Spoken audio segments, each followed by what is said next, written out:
Day 32 of 365 complete. Day 33 of 365 complete. Day 34 of 365 complete. Day 35. Day 59 of 365 complete. 2 out of 12 complete. Bible in a year. Here's my February recap. I had a great month and really stuck with it. Was able to be consistent. I even focused a lot more on actually reading the word as I'm listening to it, as opposed to just completely zoning out. That made a world of difference. I've retained so much more from actually following along and reading the words as they're being spoken. I can't tell you how much of a game changer that was. I would highly recommend that. The other thing that's been awesome for this month is just the amount of feedback you guys have been providing has been fantastic. I love the back and the forth.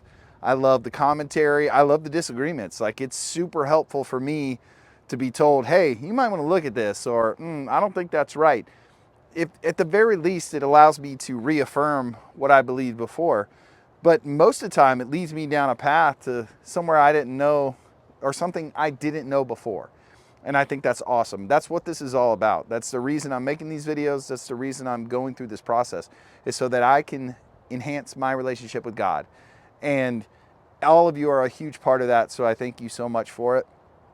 But this month has been great. Like I said, we moved on from Genesis and Leviticus, and now we're into Numbers and Deuteronomy. We're still working through the Psalms. The picture of the life in the desert for the Hebrews is starting to come together. And the cool thing about Numbers and Deuteronomy is Numbers was written at the very beginning of their time in the desert. So like year 1.5 or something, right after they came down, right after Moses came down from the mountain is where Numbers begins. Deuteronomy is right before they go into the promised land. So it's at the very end. So if you know that and you're looking at this and you're like, why is he repeating these things? It's like he's bookending their experience in the desert. First, he's telling them what they need to do and what they should do. And then at the end of it, he's telling them what they need to do going forward, because they're going without him. They're going without Moses. They're going out without their leader, the person that brought them out of Egypt. And I think this is the quintessential transition, because it shows very clearly that it wasn't Moses. It was God. God brought them out of Egypt. God protected them in the desert. God gave them manna. God gave them the commandments.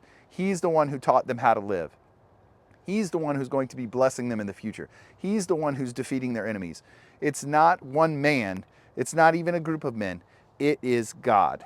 And once they realize that, then everything else is easier. Of course, we're humans, so we're fallible, and I'm certainly guilty of that myself. I always fall back on, I can do it. I can do it myself. I don't need to ask for help. And quite honestly, that's wrong. I'm limiting myself. I am only capable of so much, but God is capable of anything. So why would I only rely on myself and not look to God when he's obviously capable of sending bread from the sky for people to eat, making water come from a rock, parting the Red Sea, all the other miracles that we've already read about, and so many more? Why would I think that I can do it by myself when I've got him in my corner?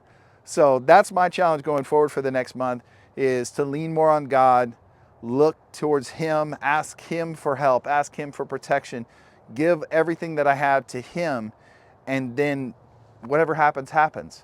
Because I can only control what I can control. And I'm realizing that's not very much. So I need to look to God, I need to ask for his protection, I need to ask for his forgiveness, and I need to celebrate him every day. So again, that's what part of these videos are about, is about me being proud and open about my faith, which has always been something I've struggled with. So again, thank you for coming on this journey with me. Can't wait to go 10 more months and see where the story takes us and what jumps out and resonates with all of you as well. Take care. Good luck.